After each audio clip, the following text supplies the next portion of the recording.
All right, this is for those of you that think, you need a big, like some big gigantic welder to do mobile welding work. This is the welder I used today. I did some other stuff on the other side of the woods over there. This is a ripper blade to run drainage tile into the ground, and the tooth wears out a lot on this thing.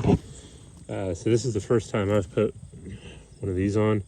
We normally just build it up because, well, you can see where I welded it around here.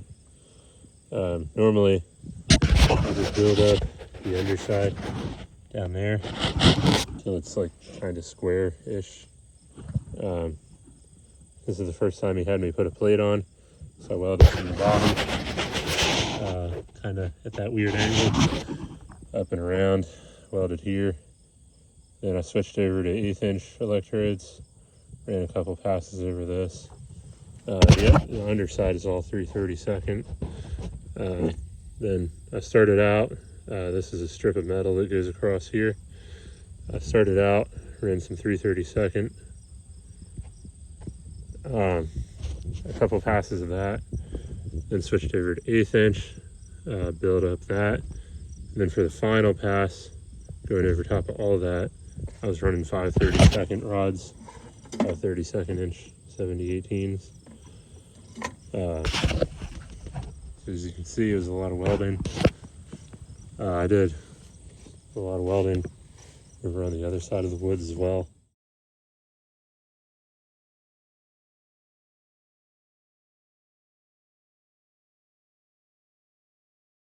On the bulldozer, I think he has a smaller bulldozer.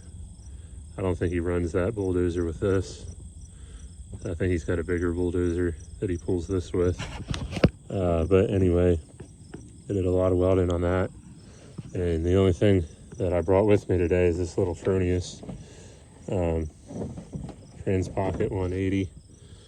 Then I got a generator in there, 8,500 watts starting, 6,800 running watts. I think the generator's definitely getting wore out though, because I was running 165 amps on the big rods, and it was bogging down the generator, so I had to turn it down to 160, and it was pretty much all that generator could do.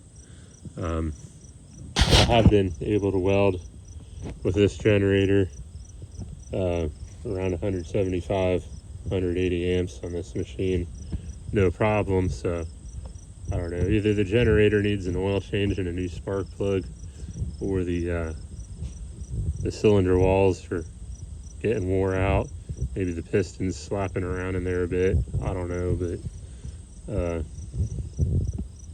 yeah, I was still able to complete this repair